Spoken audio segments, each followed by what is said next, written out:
Imagine por um momento que você descobrisse que o filho mais belo e promissor do maior rei da história bíblica se tornaria seu maior inimigo, que este mesmo príncipe, dotado de uma beleza sem igual em toda Israel, usaria exatamente essa dádiva divina como instrumento de sua própria destruição. Hoje você conhecerá a história mais perturbadora e cinematográfica de toda a Escritura. Uma narrativa de beleza que se torna maldição, de justiça que gera injustiça e de amor paternal que destrói tanto o pai quanto o filho. Esta é a história de Absalão, o príncipe perfeito que se tornou o rebelde mais perigoso de Israel. E se você quer entender como a vaidade, o orgulho e a sede de vingança podem transformar até mesmo os mais abençoados em instrumentos de caos, precisa conhecer cada detalhe desta tragédia que mudou para sempre a dinastia de Davi. Se você tem sede de conhecer as histórias mais profundas e impactantes da Bíblia, deixe seu like agora, se inscreva no canal e ative o sininho para não perder nenhuma das narrativas dramatizadas que preparamos para você. Nos comentários me diga, você já conhecia a história completa de Absalão? Porque posso garantir que após este vídeo, sua perspectiva sobre família, justiça e consequências nunca mais será a mesma. Mas antes de entendermos como Absalão se tornou o filho rebelde mais perigoso da história, precisamos voltar ao início. Precisamos conhecer o homem que ele era antes da tragédia que definiria seu destino para sempre. Em todo Israel, desde Dan até Berseba, não havia homem mais belo que Absalão. As Escrituras nos dizem que ele era perfeito em sua aparência. Da planta dos pés ao topo da cabeça, não havia nele defeito algum. Mas havia algo ainda mais extraordinário em Absalão: seus cabelos. Longos, densos, magnificamente cuidados, eles eram sua coroa natural, pesando mais de 2 quilos quando cortados anualmente. Eram cabelos que faziam multidões pararem nas ruas apenas para contemplá-los, cabelos que se tornariam tanto símbolo de sua glória quanto instrumento de sua morte. Absalão não era apenas mais um dos filhos de Davi, ele era o terceiro na linha sucessória, filho de Maaca, filha de Talmai, rei de Gesur. Seu nome significava Pai da Paz, uma ironia cruel considerando o que estava por vir. Nascido no Palácio Real de Hebrom, Absalão cresceu cercado de luxo, poder e expectativas. Mas também cresceu observando as complexidades sombrias da política real e da poligamia de seu pai. Davi, o homem segundo o coração de Deus, o matador de gigantes, o salmista inspirado, também era um pai complicado. Com múltiplas esposas e inúmeros filhos, a dinâmica familiar do Palácio Real era um campo minado de rivalidades, favoritismo e ressentimentos acumulados. E foi neste ambiente tóxico que Absalão desenvolveu tanto sua beleza extraordinária quanto sua personalidade calculista. Mas Absalão tinha algo que seus irmãos não possuíam: um carisma natural que atraía as pessoas como ímã. Quando caminhava pelas ruas de Jerusalém, multidões se formavam. Sua beleza era hipnotizante, sua presença magnética. Os comerciantes paravam seus negócios, as mulheres suspiravam, os homens o admiravam com uma mistura de inveja e reverência. Era como se Deus tivesse concentrado toda a beleza masculina possível em um único homem. E Absalão sabia disso. Ele cultivava meticulosamente sua aparência, transformando-a em ferramenta política. Cada movimento era calculado, cada aparição pública cuidadosamente orquestrada. Ele entendia que em uma sociedade onde a aparência muitas vezes era interpretada como bênção divina, sua beleza lhe dava uma vantagem política extraordinária. Mas havia alguém no palácio que compartilhava não apenas o sangue real, mas também uma beleza que rivalizava com a de Absalão: sua irmã Tamar. Filha da mesma mãe, Maaca, Tamar possuía uma beleza feminina tão extraordinária quanto a masculina de seu irmão. Era delicada onde ele era imponente, suave onde ele era dramático, mas igualmente deslumbrante. A relação entre Absalão e Tamar era intensa e protetora. Em um palácio cheio de meio-irmãos e dinâmicas complexas, eles tinham um ao outro como aliados naturais. Absalão via em Tamar não apenas uma irmã, mas sua responsabilidade sagrada. Na cultura da época, a honra da irmã era diretamente ligada à honra do irmão. e Absalão levava essa responsabilidade com seriedade mortal. Tamar, por sua vez, admirava profundamente seu irmão. Via nele não apenas beleza física, mas inteligência política, força de caráter e a promessa de um futuro brilhante para a família. Ela confiava completamente em Absalão, sabendo que ele faria qualquer coisa para protegê-la. Mas havia no palácio um terceiro personagem neste drama que estava se desenrolando. Amnon, o primogênito de Davi, filho de Ainoã. Amnon era o herdeiro aparente do trono, o primeiro na linha sucessória. Mas, diferente de Absalão, Amnon não possuía a beleza magnética nem o carisma natural. Era um homem movido por impulsos, carente de autocontrole, e estava prestes a desencadear uma sequência de eventos que destruiria não apenas sua própria vida, mas abalaria os alicerces do reino de Davi. Porque Amnon desenvolveu uma obsessão doentia por Tamar. O que ele chamava de amor era, na verdade, luxúria desenfreada, misturada com inveja da beleza e pureza de sua meia-irmã. Esta obsessão começou a consumi-lo, a ponto de seu estado físico e emocional se deteriorar visivelmente. E foi exatamente neste momento de vulnerabilidade que Amnon encontrou em Jonadab, filho de Simeia e sobrinho de Davi, o conselheiro mais perigoso possível. Jonadab era conhecido por sua astúcia maliciosa, um homem que encontrava prazer em manipular situações para ver onde levariam. Quando percebeu o estado de Amnon, viu uma oportunidade de caos que não pôde resistir. "Por que você, filho do rei, está assim abatido de manhã em manhã?" perguntou Jonadab a Amnon. "Não me dirás?" E quando Amnon confessou sua obsessão por Tamar, Jonadab plantou a semente da tragédia que estava por vir. "Deita-te na tua cama e finge-te doente", aconselhou Jonadab com a frieza de quem planeja uma peça de xadrez. "Quando teu pai vier ver-te, dir-lhe-ás: Peço-te que minha irmã Tamar venha dar-me de comer pão, e prepare a comida diante dos meus olhos, para que eu a veja e coma da sua mão." Era um plano diabólico em sua simplicidade. Amnon fingiria estar gravemente doente. Davi viria visitá-lo com a preocupação natural de um pai, e Amnon pediria especificamente que Tamar viesse cuidar dele, preparando comida com suas próprias mãos. Na cultura da época, este era um ato de compaixão familiar completamente normal. Ninguém suspeitaria de segundas intenções. O plano funcionou perfeitamente. Davi, sempre preocupado com seus filhos, apesar de suas falhas como pai, imediatamente ordenou que Tamar fosse cuidar de Amnon. "Vai à casa de Amnon, teu irmão, e faze-lhe alguma comida", instruiu o rei, sem imaginar que estava enviando sua filha diretamente para uma armadilha. Tamar, obediente e compassiva, preparou-se para ir cuidar de seu meio-irmão doente. Ela levou ingredientes frescos, utensílios de cozinha e sua bondade natural. Em sua inocência, não podia imaginar que estava caminhando em direção ao evento que transformaria não apenas sua vida, mas desencadearia uma guerra civil que quase destruiria o reino de seu pai. Quando chegou à casa de Amnon, Tamar encontrou-o deitado, aparentemente fraco e necessitado. Ela imediatamente começou a preparar bolos frescos, amassando a massa diante dos olhos dele, exatamente como havia sido solicitado. Era um ato de ternura familiar, uma irmã cuidando de um irmão doente. Mas enquanto Tamar trabalhava inocentemente, preparando a comida com suas próprias mãos, Amnon a observava com uma intensidade que deveria tê-la alertado.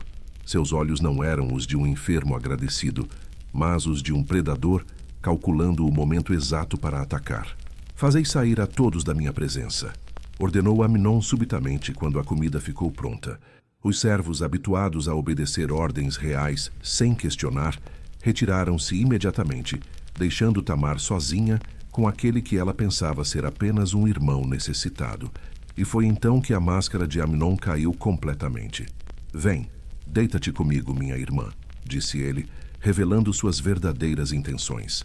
As palavras caíram como um raio no ambiente, transformando instantaneamente um ato de compaixão familiar em uma situação de terror. Tamar ficou petrificada. Em um momento, ela era uma irmã cuidadosa preparando comida para um familiar doente. No próximo, estava face a face com um predador que havia planejado meticulosamente sua violação. "Não, meu irmão", gritou Tamar, sua voz tremendo de choque e pavor. "Não me forces, porque não se faz assim em Israel. Não faças tal loucura. Suas palavras foram desesperadas, apelando tanto para os laços familiares quanto para as leis sagradas que governavam Israel.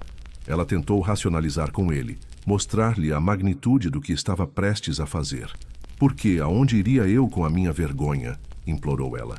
E tu serias como um dos insensatos em Israel. Agora, pois, peço-te, fala ao rei, porque ele não me negará a ti. Era um último e desesperado apelo. Tamar estava até mesmo disposta a considerar casamento, qualquer coisa para evitar a violação que se aproximava. Ela sabia que se Amnon realmente a desejasse como esposa, havia formas legais e honradas de conseguir isso. Mas também percebia que o que estava nos olhos dele não era amor, mas luxúria destrutiva. Amnon, porém, estava além da razão. A obsessão havia se transformado em compulsão, e a compulsão em violência inevitável. Ele não queria Tamar como esposa. Ele a queria como conquista, como objeto para satisfazer seus desejos imediatos. Porém, ele não quis dar ouvidos à sua voz. Registram as Escrituras com uma frieza que torna o momento ainda mais terrível. Antes, sendo mais forte do que ela, a forçou e se deitou com ela. O que aconteceu naquele quarto mudou tudo. Em questão de minutos, a inocência de Tamar foi destruída, a honra de uma filha do rei foi maculada, e as leis mais sagradas de Israel foram pisoteadas. O estupro não foi apenas um crime contra Tamar, foi um ato de rebelião contra Deus, contra a família real, contra toda a estrutura moral da sociedade israelita. Mas o que tornou tudo ainda mais chocante foi o que aconteceu imediatamente depois.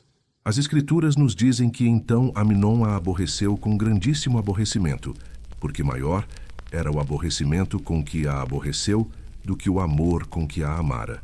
Em um momento, Amnon descobriu que sua obsessão havia sido apenas isso, obsessão vazia, sem substância real.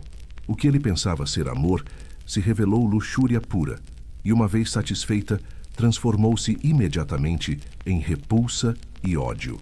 A mulher pela qual ele havia planejado e executado este crime horrendo, agora lhe causava nojo.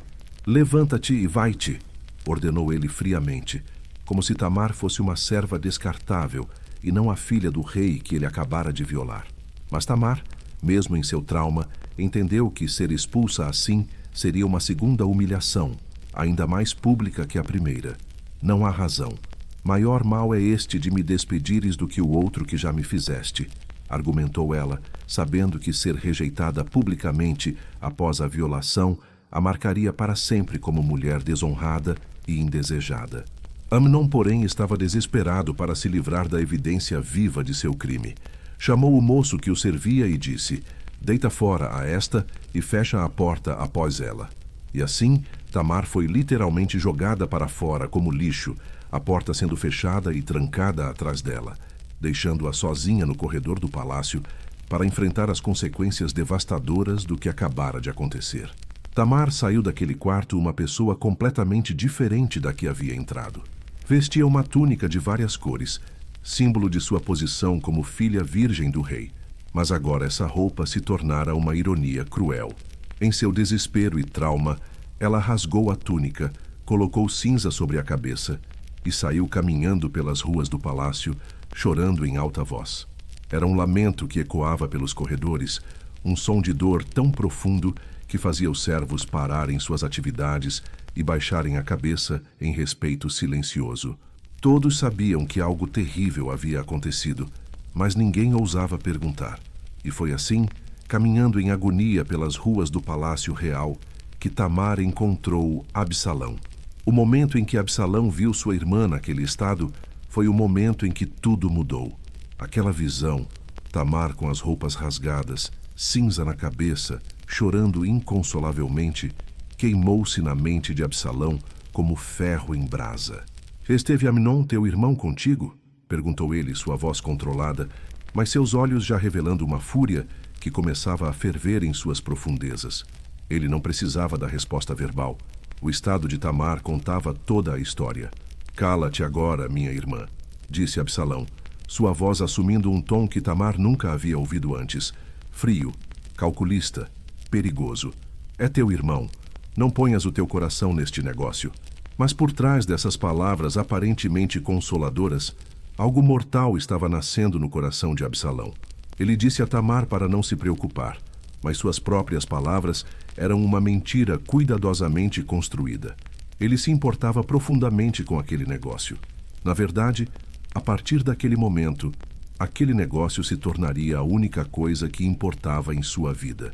Tamar, quebrantada e sem esperança, foi morar na casa de Absalão.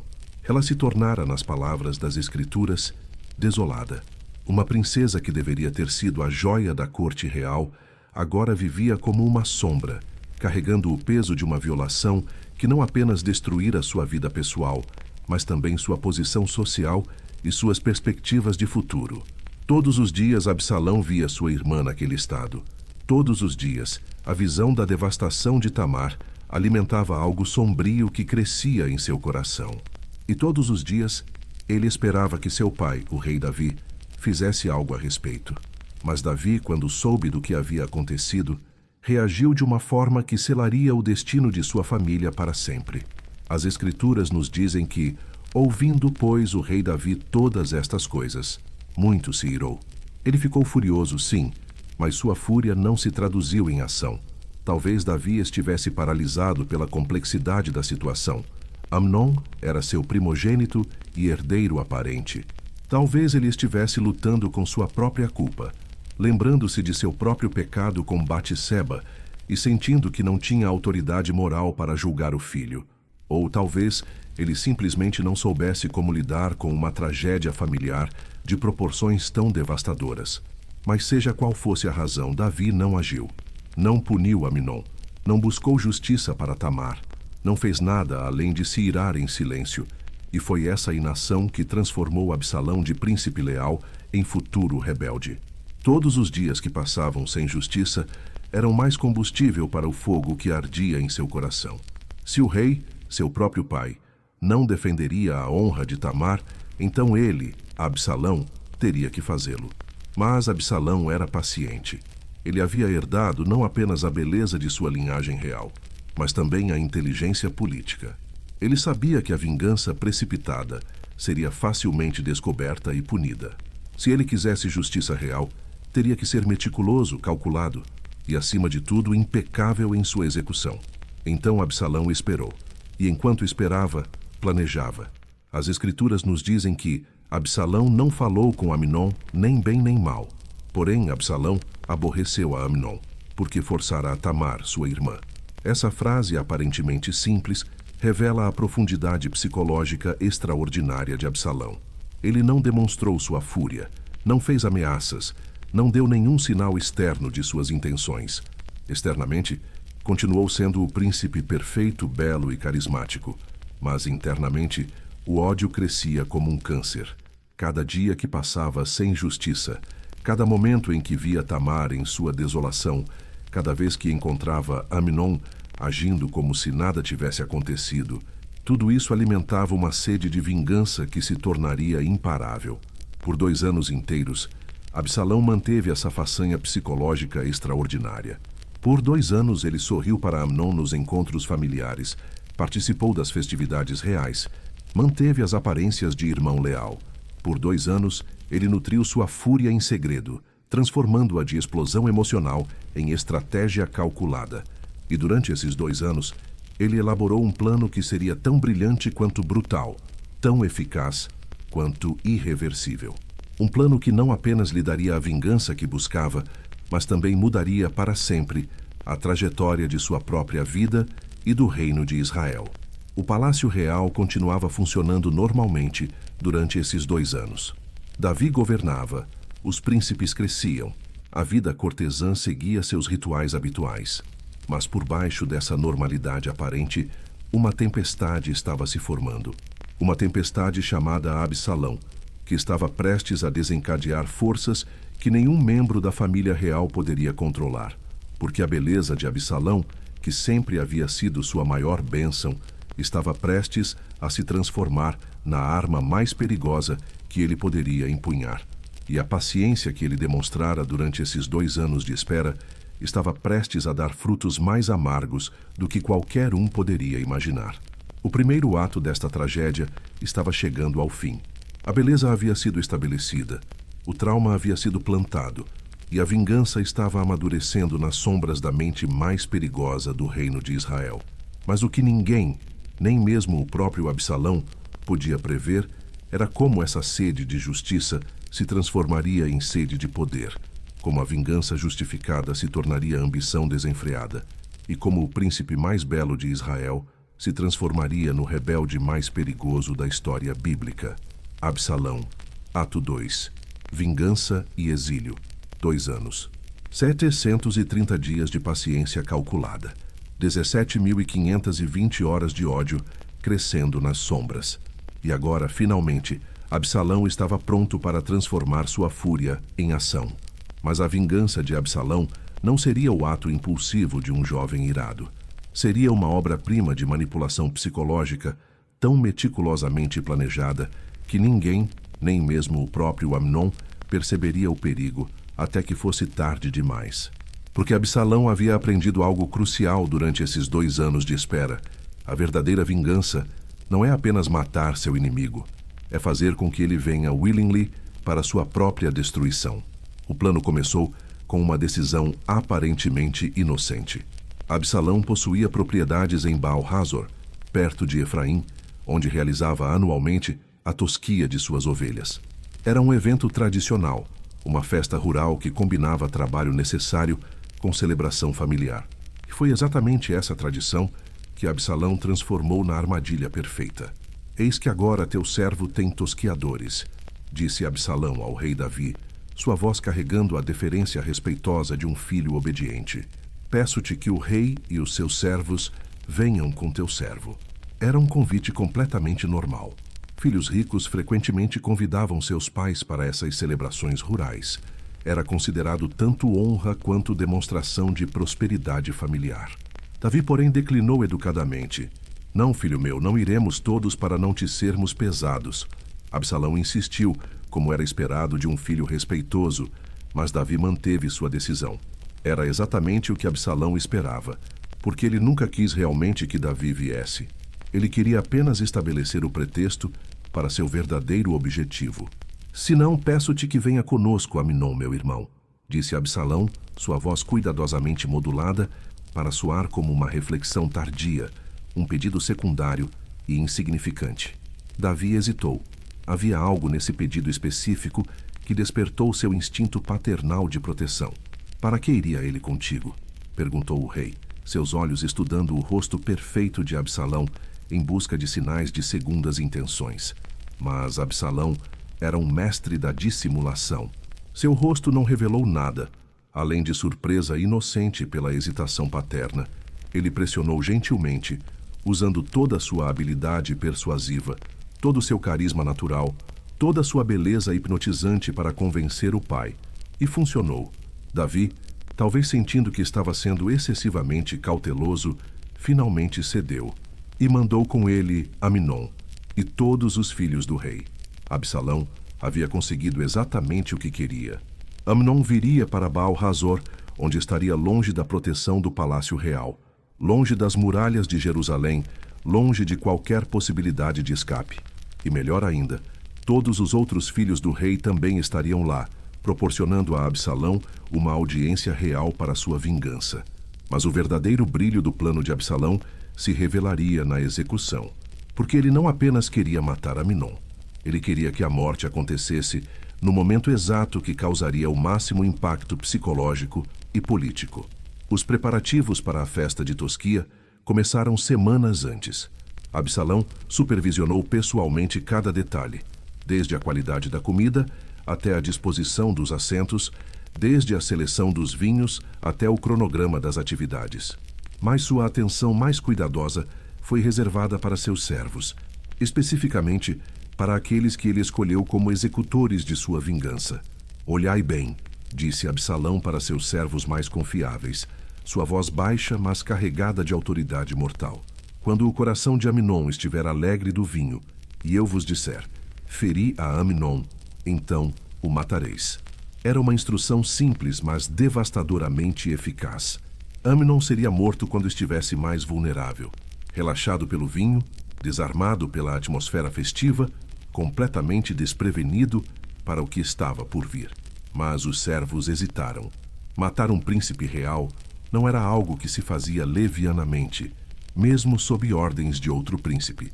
Não temais, continuou Absalão, sua voz assumindo um tom que misturava a autoridade real com ameaça sutil. Porventura, não sou eu quem vô-lo ordenei? Esforçai-vos e sede valentes. Ele estava invocando não apenas sua autoridade como príncipe, mas também a legitimidade de sua causa. Seus servos sabiam o que Amnon havia feito a Tamar. Sabiam que o rei não havia feito justiça. Sabiam que Absalão estava corrigindo uma injustiça que o próprio sistema real havia falhado em resolver. O dia da festa chegou com o brilho dourado do outono israelita. Os filhos do rei chegaram a Baal-Hazor com suas comitivas, seus servos, suas expectativas de celebração tranquila. Amnon veio sem suspeitas, talvez até mesmo aliviado por finalmente ser incluído em uma atividade familiar normal após 2 anos de tensão sutil, mas perceptível. A tosquia das ovelhas foi realizada com eficiência festiva. Era um trabalho árduo, mas comunitário, onde até mesmo os príncipes participavam simbolicamente, demonstrando conexão com as tradições pastoris de Israel. O som das ovelhas, o barulho das tesouras, o riso dos trabalhadores, tudo criava uma atmosfera de normalidade rural que tornava o que estava por vir ainda mais chocante. Mas Absalão observava tudo com os olhos de um predador. Cada movimento de Amnon era catalogado, cada mudança em seu humor era notada, cada copo de vinho consumido era cuidadosamente contabilizado.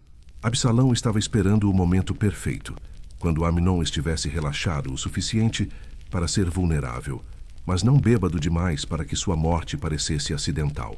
O banquete começou quando o sol começou a se pôr. Era uma refeição magnífica, digna da realeza que ali se reunia. Cordeiros assados, pães frescos, frutas da estação e vinhos das melhores vindimas de Absalão. Os príncipes riam, contavam histórias, celebravam a abundância da colheita. Amnon, finalmente relaxado, participava animadamente das conversas. Talvez ele estivesse genuinamente feliz por se sentir incluído novamente na família. Talvez o vinho estivesse fazendo seu trabalho de dissolver as tensões acumuladas. Ou talvez ele simplesmente tivesse conseguido se convencer de que o tempo havia curado todas as feridas familiares. Ele não podia estar mais errado.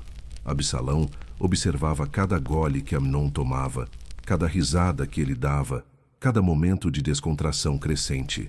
E quando julgou que o momento estava perfeito, quando Amnon estava alegre com o vinho, mas ainda lúcido, quando os outros príncipes estavam distraídos com suas próprias conversas, quando a atmosfera estava mais festiva, Absalão fez um sinal quase imperceptível para seus servos. Era o sinal que eles haviam ensaiado, o sinal que significava que 2 anos de espera finalmente chegaram ao fim. Os servos de Absalão se moveram com precisão mortal. Em um momento, Amnon estava rindo de uma piada, levando mais um copo de vinho aos lábios.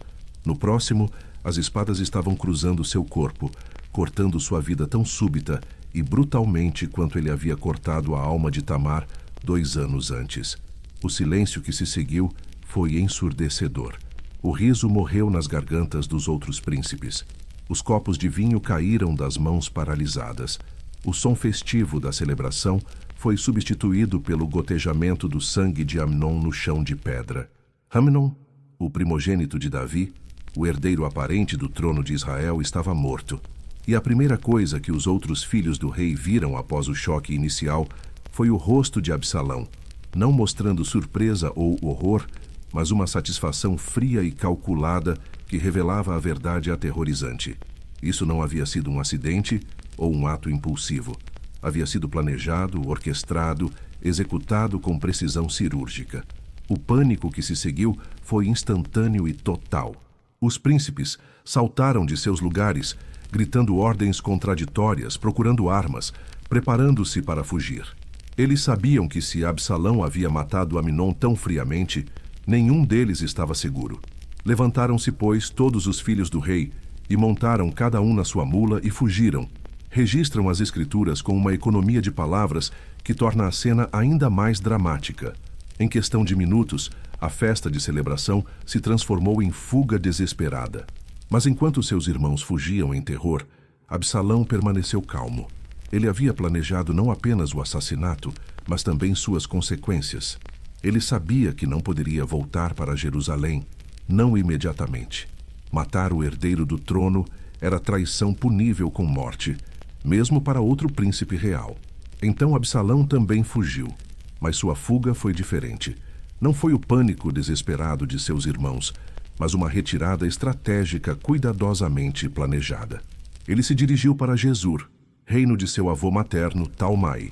Lá ele teria proteção política, tempo para deixar a situação esfriar e oportunidade de planejar seu próximo movimento. Enquanto isso, em Jerusalém, chegavam notícias que fariam o coração de Davi parar de bater. O primeiro relato foi devastador em sua imprecisão. Absalão feriu todos os filhos do rei e nenhum deles ficou. A notícia chegou ao palácio como um furacão, espalhando pânico e luto instantâneos. Davi, ao ouvir que todos os seus filhos haviam sido mortos, rasgou suas roupas e se deitou na terra, enquanto todos os seus servos ficaram de pé com as roupas rasgadas. Era o luto mais profundo possível. Um pai perdendo todos os filhos de uma só vez. A dor de Davi era tão intensa que transcendia palavras, expressando-se apenas através dos rituais mais extremos de tristeza. Mas então chegou Jonadab, o mesmo Jonadab que havia plantado a semente da tragédia ao aconselhar Amnon sobre como estar sozinho com Tamar. Agora, ele se apresentava como portador de uma verdade que era simultaneamente melhor e pior que o primeiro relato. Não diga, meu senhor, que mataram a todos os jovens filhos do rei, disse Jonadab, sua voz carregando a autoridade de quem conhecia os detalhes íntimos da situação. Porque só Amnon morreu, porque por mandado de Absalão isto foi determinado, desde o dia em que forçou a Tamar, sua irmã. A revelação de Jonadab foi como uma segunda bomba explodindo no coração de Davi. Primeiro, o alívio de saber que nem todos os seus filhos estavam mortos. Mas depois, a compreensão terrível de que um filho havia assassinado friamente outro filho e que essa tragédia era o resultado direto de sua própria inação 2 anos antes. Davi percebeu que sua falha em fazer justiça para Tamar havia desencadeado uma sequência de eventos que agora resultara na morte de Amnon e na transformação de Absalão em fugitivo e assassino. A responsabilidade por toda essa tragédia recaía, em última análise, sobre seus próprios ombros. Pouco depois, os outros filhos do rei chegaram a Jerusalém, confirmando o relato de Jonadab. Eis que vêm os filhos do rei, anunciaram os servos. Conforme a palavra de teu servo, assim sucedeu. Mas enquanto Davi se reunia com seus filhos sobreviventes, abraçando-os e chorando sobre eles, havia uma ausência que pesava sobre toda a reunião como uma nuvem sombria. Absalão não estava lá. O filho mais belo, mais carismático, mais promissor de Davi havia se tornado um assassino fugitivo. E assim começou o exílio de Absalão em Gesur, um período que duraria 3 anos e mudaria não apenas o próprio Absalão, mas também sua relação com o poder e com o povo de Israel. Gesur era um reino menor, mas próspero, localizado a nordeste do Mar da Galileia. Talmai, o rei de Gesur e avô de Absalão, recebeu seu neto com os braços abertos. Não apenas por laços familiares, mas também por astúcia política. Abrigar o príncipe fugitivo de Israel lhe dava uma carta valiosa para futuras negociações diplomáticas. Durante seus 3 anos em Gesur, Absalão passou por uma transformação profunda. A vingança havia sido executada. A justiça de Tamar havia sido feita, mas o custo havia sido maior do que ele antecipara. Ele estava exilado de sua terra natal, separado de sua irmã, cortado de sua herança real. Mas ao invés de se entregar ao desespero, Absalão usou esse tempo para refinar ainda mais sua persona política. Sua beleza continuava extraordinária, seus cabelos continuavam crescendo magnificamente, seu carisma continuava irresistível. E agora ele tinha algo mais, uma história. Ele era o príncipe que havia feito justiça quando o próprio rei falhou, o irmão que havia defendido a honra de sua irmã violada. Entre o povo de Gesur e através dos comerciantes que viajavam entre os reinos, a história de Absalão se espalhava, mas a versão que circulava não era a de um assassino fugitivo, era a de um herói trágico, um príncipe corajoso que havia sacrificado tudo pela honra familiar. Absalão, astuto como sempre, não desencorajava essa narrativa. Pelo contrário, ele a cultivava cuidadosamente. Cada aparição pública era calculada para reforçar sua imagem de líder forte, mas justo, belo, mas substancial, exilado, mas não derrotado. Enquanto isso, em Israel, algo interessante estava acontecendo. Inicialmente, a reação pública ao assassinato de Amnon havia sido de choque e condenação. Matar o herdeiro do trono era um crime inominável. Mas conforme o tempo passou e os detalhes da história se tornaram mais conhecidos, a opinião pública começou a mudar. O povo israelita conhecia a história de Tamar. Sabiam que ela havia sido violada por Amnon. Sabiam que o rei Davi não havia feito nada a respeito. E agora sabiam que Absalão havia feito o que o próprio rei não teve coragem de fazer. Gradualmente, uma narrativa alternativa começou a se formar na mente popular. Absalão não era um assassino, mas um justiceiro. Ele não havia cometido um crime, mas havia corrigido uma injustiça. Ele não havia traído a família real, mas havia defendido sua honra quando o próprio rei falhou em fazê-lo. Esta mudança na opinião pública não passou despercebida por Joabe, o comandante dos exércitos de Davi. Joabe era um político astuto, além de ser um guerreiro formidável, e ele percebia as correntes subterrâneas da opinião pública melhor que qualquer um. Mais importante ainda, Joabe notou algo que estava acontecendo com o próprio rei Davi. As escrituras nos dizem que o rei Davi desejava muito ver Absalão, porque já se havia consolado acerca de Amnon, que era morto. 3 anos de separação haviam feito seu trabalho. O luto pela morte de Amnon havia sido processado e aceito, mas a saudade de Absalão, do filho belo, carismático, capaz, essa saudade continuava crescendo. Davi começava a se lembrar não do assassino fugitivo, mas do príncipe perfeito que Absalão havia sido. Joabe, percebendo essa mudança no humor do rei e a crescente simpatia popular por Absalão, decidiu que era hora de agir. Mas ele não poderia abordar Davi diretamente. O rei ainda estava oficialmente comprometido com a posição de que Absalão era um fugitivo criminal. Joabe precisava de uma abordagem mais sutil. Foi então que ele concebeu um dos estratagemas mais brilhantes de toda a narrativa bíblica. Ele mandou buscar uma mulher sábia de Tecoa, conhecida por sua habilidade retórica e capacidade de persuasão. Peço-te que te finjas pranteadora, instruiu Joabe a mulher, e te vistas de roupas de luto, e não te unjas com óleo, mas sê como mulher que há muitos dias pranteia algum morto.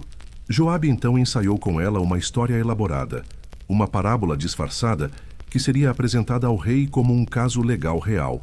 A mulher se apresentaria como viúva com 2 filhos, um dos quais havia matado o outro em uma briga. Agora ela diria: a família queria executar o filho sobrevivente, deixando-a sem nenhum herdeiro e extinguindo completamente sua linhagem. Era uma história brilhantemente construída, porque espelhava exatamente a situação de Davi com Absalão, mas de uma forma que permitiria ao rei tomar uma decisão emocional antes de perceber suas implicações políticas. A mulher de Tecoa executou sua performance magistralmente. Chegou ao palácio com roupas de luto, jogou-se aos pés de Davi e contou sua história com tal convicção que o rei foi completamente enganado. "Que tens?" perguntou Davi, sua compaixão natural sendo despertada pela aparente tragédia da mulher. Ela contou sua história preparada com perfeição dramática, culminando com um apelo desesperado. "Agora, pois, vindo eu para falar esta palavra ao rei, meu senhor, é porque o povo me atemorizou. Dizia, pois, tua serva: falarei agora ao rei. Porventura, fará o rei segundo a palavra de sua serva." Davi, completamente fisgado pela história, respondeu exatamente como Joabe havia previsto: "Vai para tua casa, e eu mandarei ordens acerca de ti." Mas a mulher pressionou mais, pedindo garantias mais específicas, fazendo com que Davi se comprometesse cada vez mais profundamente com o princípio de que punir o filho sobrevivente seria injusto. "Vive o Senhor", declarou finalmente Davi, "que não cairá nenhum cabelo de teu filho na terra." Era exatamente o que Joabe esperava. Davi havia se comprometido publicamente com o princípio de que executar o único filho sobrevivente de uma família Mesmo que ele tivesse matado seu irmão, seria uma injustiça que extinguiria a linhagem familiar. Só então a mulher revelou o verdadeiro propósito de sua visita. Por que, pois, pensaste tu uma tal coisa contra o povo de Deus? Pois, falando o rei esta palavra, fica como culpado, visto que o rei não torna a trazer o seu desterrado. A armadilha havia sido fechada perfeitamente. Davi havia acabado de declarar que seria injusto punir um filho que matou seu irmão se isso significasse extinguir a linhagem familiar. Como ele poderia manter Absalão no exílio sem se contradizer publicamente? A mulher continuou, pressionando sua vantagem com eloquência devastadora. Porque certamente morreremos e seremos como águas derramadas na terra, que não se ajuntam mais. Deus não tira a vida, antes arbitra meios para que não seja expulso dele o seu desterrado. Era um apelo tanto emocional quanto teológico. Se Deus busca formas de trazer de volta os exilados, como poderia Davi fazer menos por seu próprio filho? Davi, percebendo que havia sido magistralmente manipulado, perguntou: não está porventura a mão de Joabe contigo em tudo isto? A mulher confessou a verdade, mas o dano estava feito. Davi havia sido forçado a confrontar suas próprias contradições e a admitir que sua posição em relação a Absalão era insustentável, tanto legal quanto emocionalmente. Resignado, mas ainda relutante, Davi chamou Joabe. Eis que fiz isto. Vai, pois, e torna a trazer o jovem Absalão. Mas mesmo concordando com o retorno, Davi estabeleceu uma condição que revelava sua ambivalência contínua. Torne para a sua casa, porém não veja a minha face. Era um compromisso que satisfazia ninguém completamente. Absalão poderia voltar para Jerusalém, mas permaneceria banido da presença real. Ele seria tecnicamente perdoado, mas ainda socialmente punido.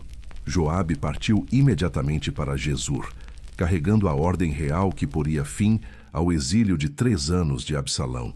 Era uma missão que mudaria o curso da história de Israel, embora ninguém ainda pudesse prever as consequências completas.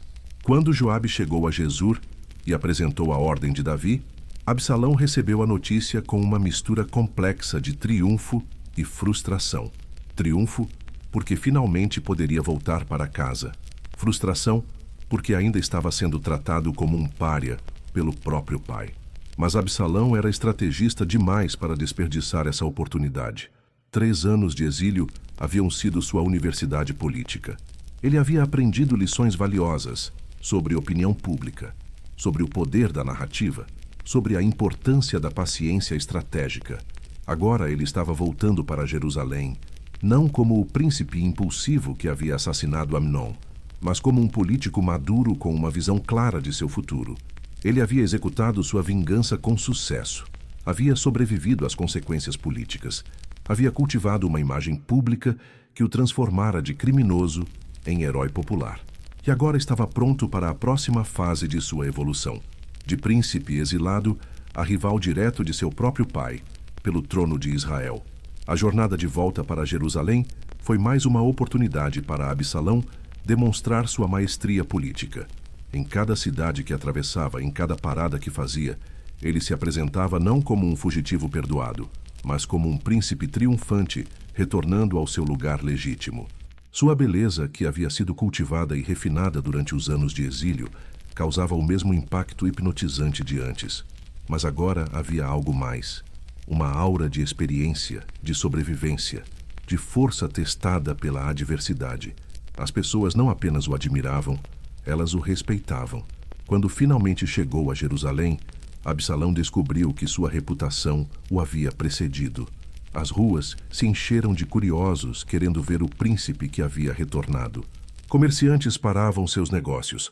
Mulheres se alinhavam nas janelas. Homens sussurravam comentários admirados sobre sua aparência. Mas a verdadeira medida do sucesso de Absalão se tornou evidente quando ele se estabeleceu em sua casa em Jerusalém. Em pouco tempo, sua residência se tornou um centro informal de poder, uma alternativa ao Palácio Real, onde pessoas insatisfeitas com o governo de Davi poderiam expressar suas frustrações. Porque 3 anos haviam mudado não apenas Absalão, mas também Israel. O reino havia enfrentado desafios econômicos, tensões militares e a crescente sensação de que Davi, embora ainda respeitado, estava perdendo o vigor de sua juventude. Havia espaço político para uma alternativa, e Absalão estava perfeitamente posicionado para preenchê-lo. Ainda mais importante, Absalão descobriu que sua proibição de ver a face do rei, longe de ser uma punição, era, na verdade, uma vantagem política.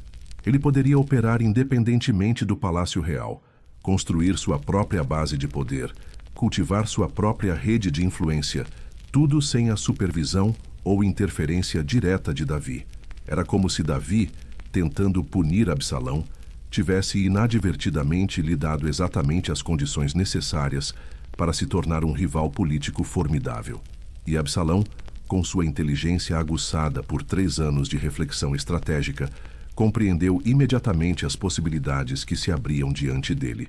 Ele havia voltado do exílio não apenas como um príncipe perdoado, mas como uma força política independente com potencial para desafiar a própria autoridade que o havia perdoado.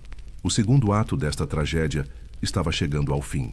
A vingança havia sido executada, o exílio havia sido sobrevivido, e o retorno havia sido transformado em oportunidade política.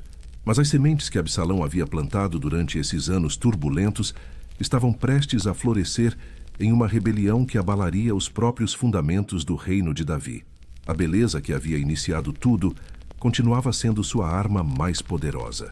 Mas agora, ela estava aliada a algo ainda mais perigoso: a ambição política de um homem que havia provado ser capaz de qualquer coisa para alcançar seus objetivos. 2 anos haviam se passado desde o retorno de Absalão a Jerusalém. 2 anos de banimento da presença real.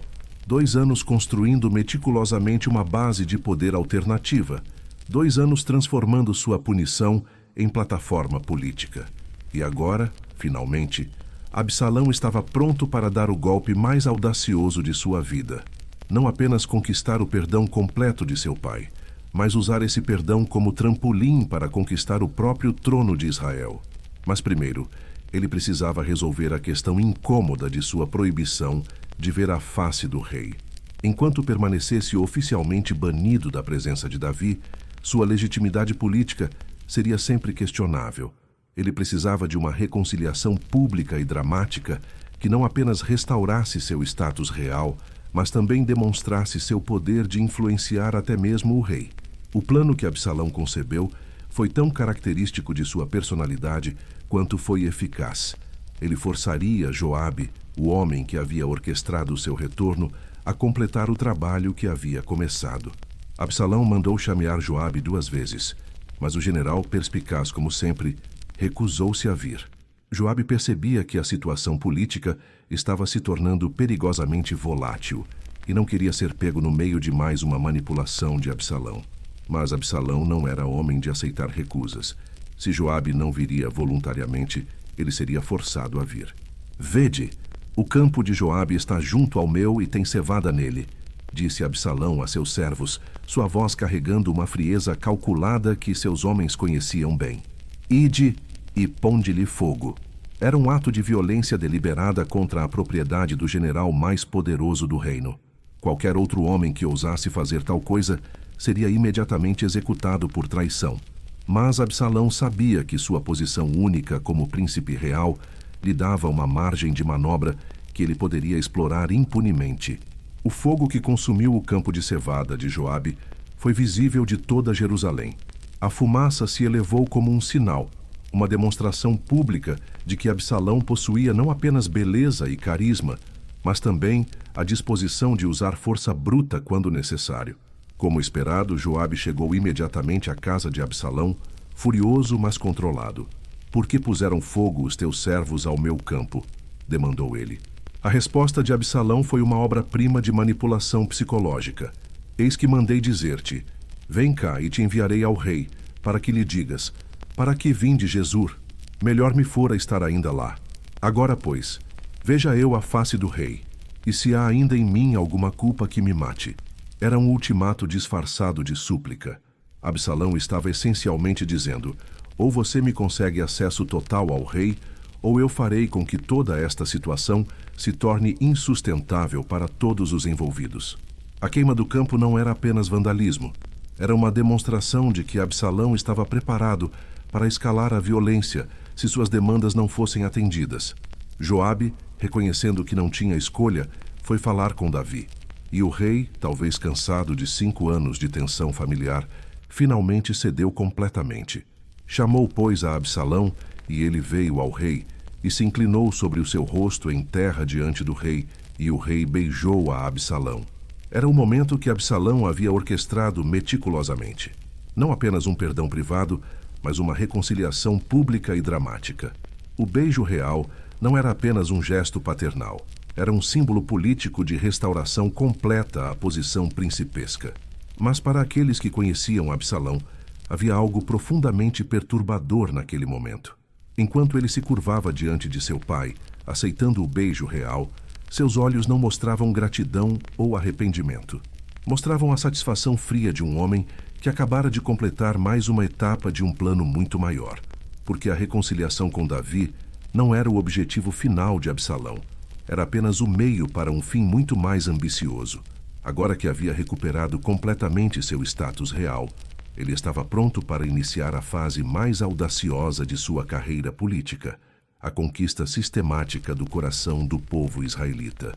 O que aconteceu a seguir foi uma das campanhas políticas mais sofisticadas e eficazes já registradas na história antiga.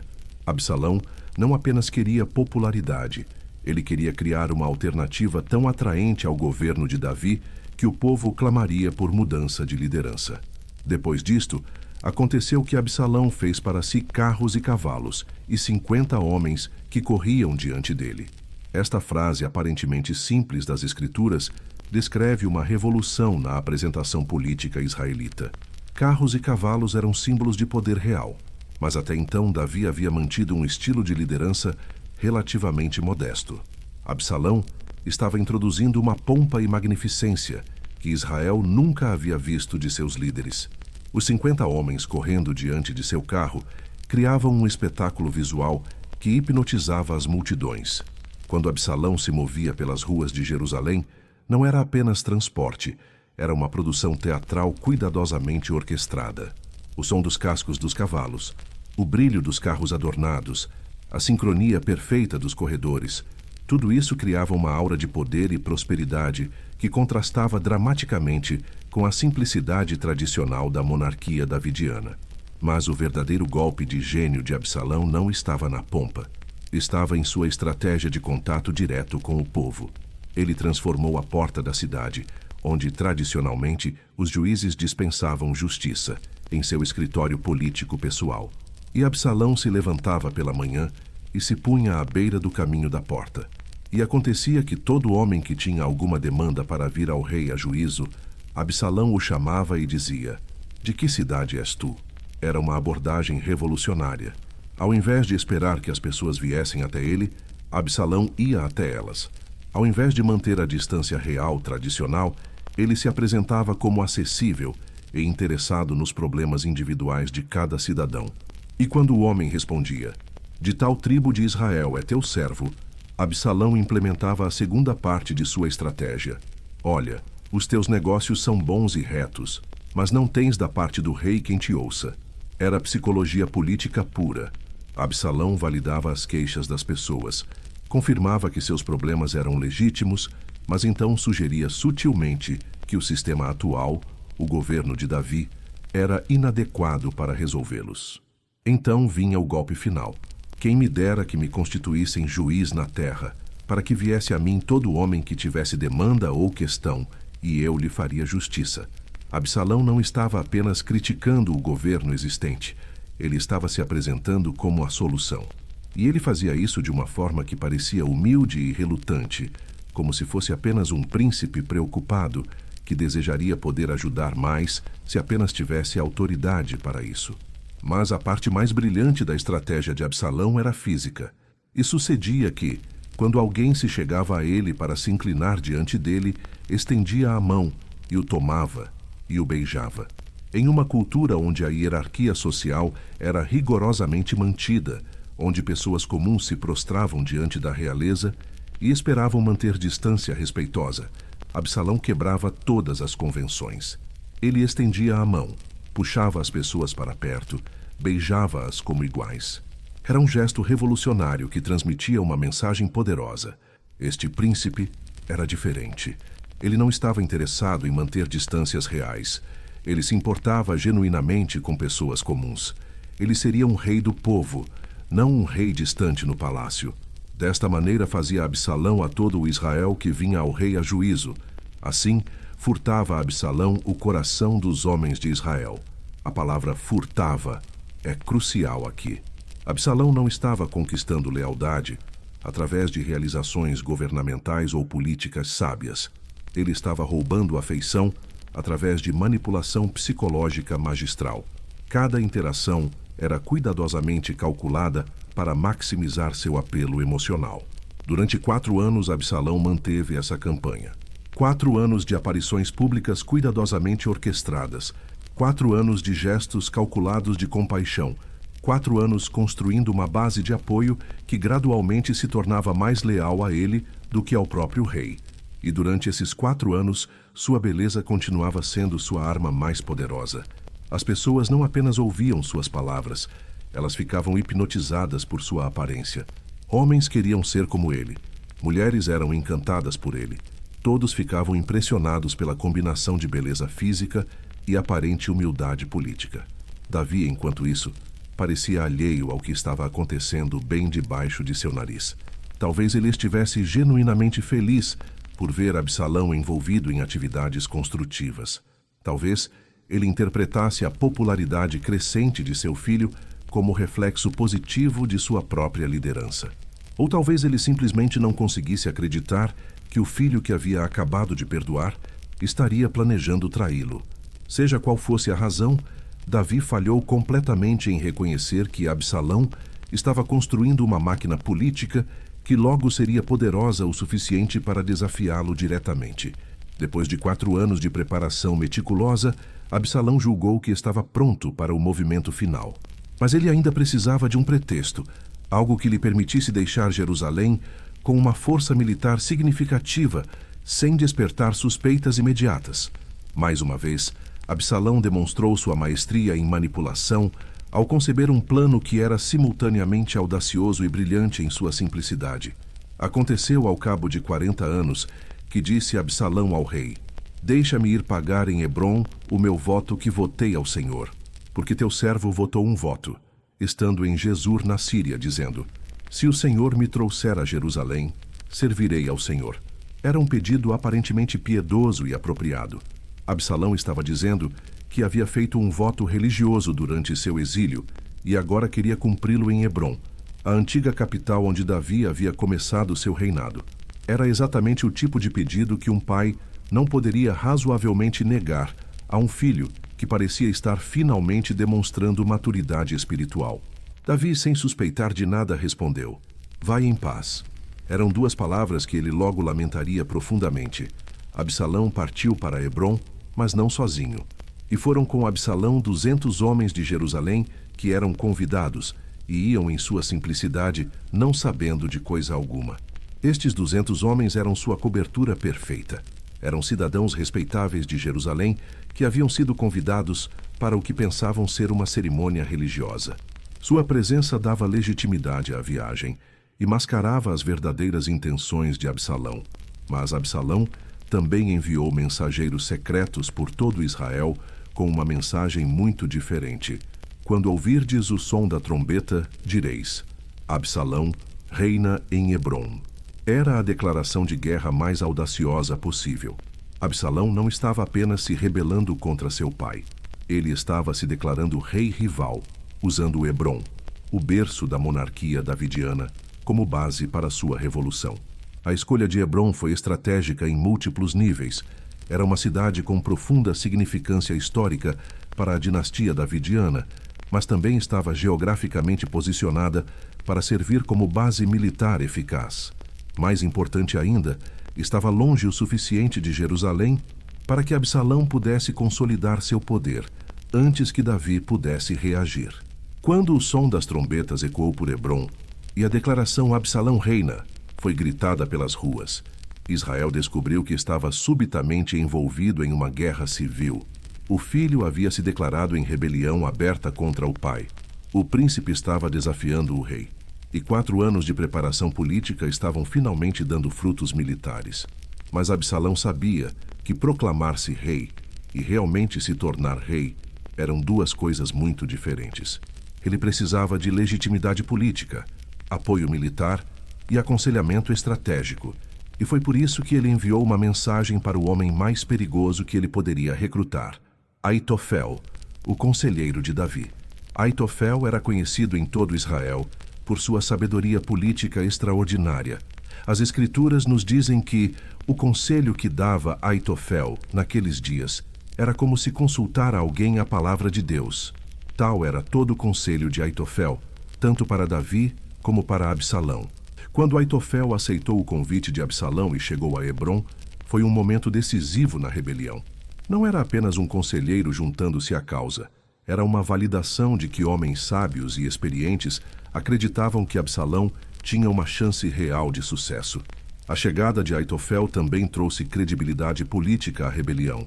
Se o próprio conselheiro de Davi estava disposto a trocar de lado, que outros seguiriam? A deserção enviou ondas de choque através de Israel, fazendo muitos questionarem se talvez fosse realmente hora de uma mudança de liderança. Enquanto isso, em Jerusalém, as notícias da rebelião chegaram como um terremoto.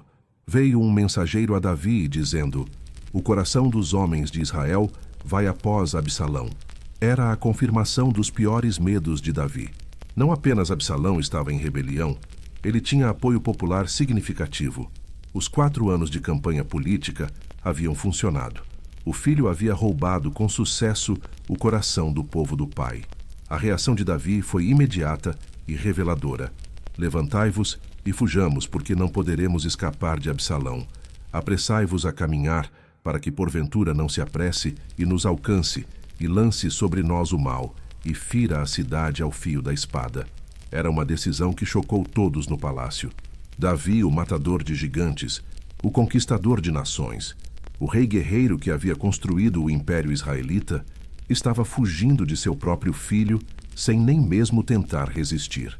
Mas a decisão de Davi foi estrategicamente sábia, mesmo sendo emocionalmente devastadora.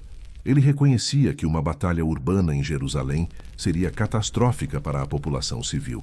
Melhor abandonar a cidade e lutar em terreno de sua escolha do que permitir que sua capital fosse destruída por uma guerra civil. A fuga de Davi de Jerusalém foi uma das cenas mais patéticas da história bíblica. O rei que havia entrado triunfantemente na cidade décadas antes agora a deixava como fugitivo, perseguido pelo próprio filho. Saiu, pois, o rei com toda a sua casa, a pé, registram as Escrituras, enfatizando a humilhação da situação. O rei de Israel estava literalmente caminhando para fora de sua capital, abandonando seu trono, fugindo de uma rebelião liderada por sua própria família. Mas a lealdade ainda significava algo para algumas pessoas. Todo o povo caminhava a seu lado, mostrando que, apesar da popularidade de Absalão, Davi ainda mantinha a devoção daqueles que o conheciam mais intimamente. Enquanto Davi fugia de Jerusalém, Absalão entrava triunfantemente na cidade, que havia sido o centro do poder de seu pai por décadas. Era uma reversão completa de fortunas que deve ter parecido surreal para ambos os homens. Mas Absalão sabia que ocupar Jerusalém era apenas o primeiro passo. Ele precisava consolidar seu poder, eliminar qualquer possibilidade de Davi retomar o trono e estabelecer sua própria legitimidade como rei de Israel.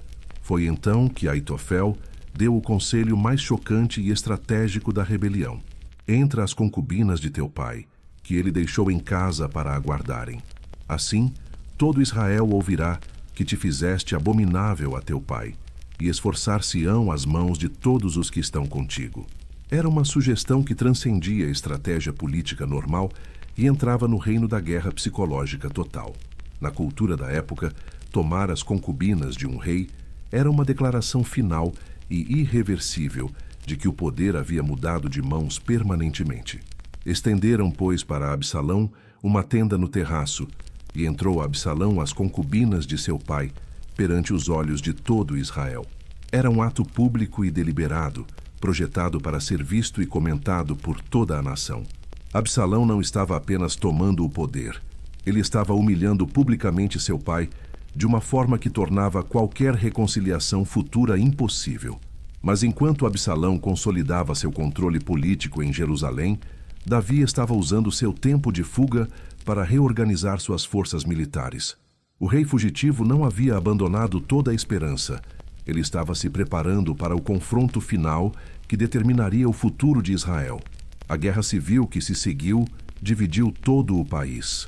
Famílias foram separadas, amizades foram rompidas, e toda a estrutura social de Israel foi testada até seus limites. Era pai contra filho, mas também era uma luta entre diferentes visões do que Israel deveria ser. Absalão representava mudança, juventude, carisma e uma abordagem mais populista à liderança.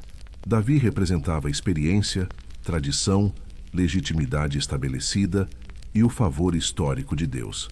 Era um conflito que ia muito além de política familiar. Era uma luta pela alma de uma nação. O confronto militar final aconteceu na floresta de Efraim, um terreno que se provaria fatal para as ambições de Absalão.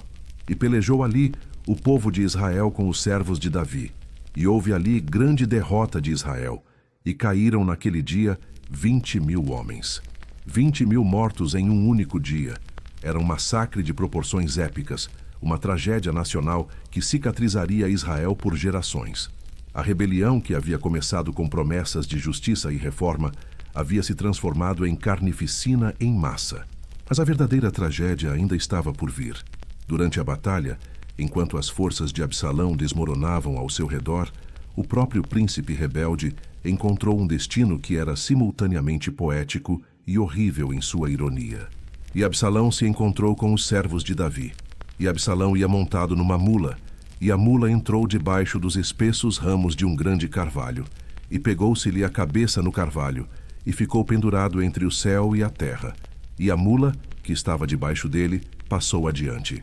Os cabelos magnificentes que haviam sido a coroa de Absalão, o símbolo de sua beleza extraordinária, a característica física que o havia distinguido de todos os outros homens de Israel, esses mesmos cabelos se tornaram sua armadilha mortal. Era uma ironia tão perfeita que parecia quase orquestrada divinamente. O homem que havia usado sua beleza como arma política agora estava sendo destruído por essa mesma beleza. Os cabelos que haviam hipnotizado multidões agora o prendiam indefeso, suspenso entre o céu e a terra, como um símbolo vivo de ambição desmedida. Um soldado de Davi encontrou Absalão nessa condição e imediatamente relatou a Joabe: "Eis que vi Absalão pendurado num carvalho." A resposta de Joabe foi caracteristicamente pragmática e brutal: "Se tu o viste, por que não o feriste logo ali e o derrubaste ao chão? E eu te daria 10 siclos de prata e um cinto." Mas o soldado respondeu com uma integridade que contrastava com a frieza de Joabe: "Ainda que eu pudesse pesar nas minhas mãos 1000 siclos de prata, não estenderia a minha mão contra o filho do rei, pois bem aos nossos ouvidos o rei te deu ordem, a ti e a Abisai e a Itai, dizendo: guardai-vos qualquer de vós de tocar no jovem Absalão." Era verdade. Mesmo em guerra civil, mesmo lutando por sua própria sobrevivência, Davi havia dado ordens explícitas para poupar a vida de seu filho rebelde. O amor paternal havia sobrevivido até mesmo à traição filial. Mas Joabe via a situação com clareza estratégica, brutal. Enquanto Absalão vivesse, seria sempre uma ameaça ao trono de Davi. A rebelião só terminaria verdadeiramente com a morte do rebelde. "Então," disse Joabe, "não me demorarei assim contigo aqui." E tomou 3 dardos na sua mão e os cravou no coração de Absalão, estando ele ainda vivo no meio do carvalho. Era o fim do sonho de Absalão, mas não foi uma morte rápida ou misericordiosa. E o cercaram 10 jovens que levavam as armas de Joabe, e feriram a Absalão e o mataram. O príncipe mais belo de Israel morreu suspenso pelos próprios cabelos, perfurado por múltiplos ferimentos, cercado por inimigos que o atacavam como se fosse uma fera perigosa. Era um fim grotesco para uma vida que havia começado com promessa divina e beleza incomparável. E tomaram Absalão, e o lançaram num grande buraco no bosque, e levantaram sobre ele um muito grande montão de pedras, E todo Israel fugiu, cada um para as suas tendas. Nem mesmo na morte Absalão recebeu honras reais. Ao invés de sepultamento digno, seu corpo foi jogado em uma cova e coberto com pedras. Um enterro de criminoso, não de príncipe. Era a humilhação final de um homem que havia sonhado em ser rei. Mas talvez a ironia mais amarga de todas fosse revelada pelas próprias palavras que Absalão havia pronunciado durante sua vida. Ora, Absalão, enquanto vivia, tinha tomado e levantado para si uma coluna que está no vale do rei, porque dizia: filho nenhum tenho para conservar a memória do meu nome. E chamou aquela coluna pelo seu próprio nome, e se chama o Pilar de Absalão, até ao dia de hoje. Absalão havia construído um monumento para garantir que seria lembrado. Mas ao invés de ser recordado como o rei que poderia ter sido, ele se tornou o símbolo eterno do que acontece quando beleza, talento e oportunidade são corrompidos por orgulho e ambição desenfreados. Quando a notícia da morte chegou a Davi, a reação do rei foi uma das expressões de dor mais pungentes já registradas na literatura humana. Então se perturbou o rei e subiu à sala que estava por cima da porta e chorou, e andando dizia assim: meu filho Absalão, meu filho Absalão, quem me dera que eu morrera por ti, Absalão, meu filho, meu filho. Era o lamento de um pai que havia perdido não apenas um filho, mas um filho que havia escolhido se tornar inimigo. Davi havia ganhado a guerra civil, mantido seu trono, preservado sua dinastia, mas a vitória tinha gosto de cinzas porque custara a vida do filho que ele ainda amava apesar de tudo. O lamento de Davi ecoou pelas ruas de Israel como um símbolo de que algumas vitórias são indistinguíveis de derrotas. Ele havia salvo seu reino, mas destruído sua família. Havia mantido seu poder, mas perdido seu coração. E assim terminou a história de Absalão, o príncipe perfeito que se tornou o rebelde mais perigoso da história bíblica. Sua beleza extraordinária, que deveria ter sido uma bênção divina, se transformou em instrumento de destruição. Sua inteligência política, que poderia ter servido ao reino de seu pai, foi pervertida em ambição assassina.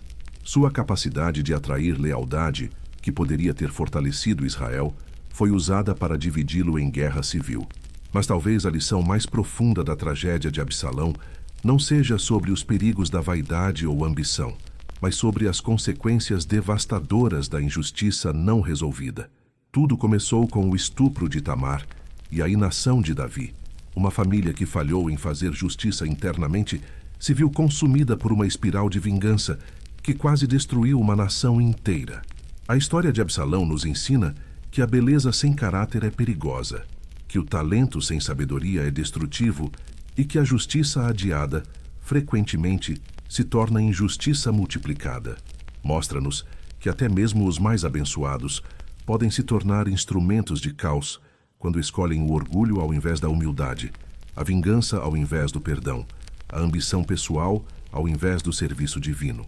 E nos lembra que algumas das tragédias mais profundas da história não são causadas por monstros óbvios, mas por pessoas talentosas e carismáticas que fizeram escolhas erradas em momentos cruciais. Absalão não era um vilão nascido.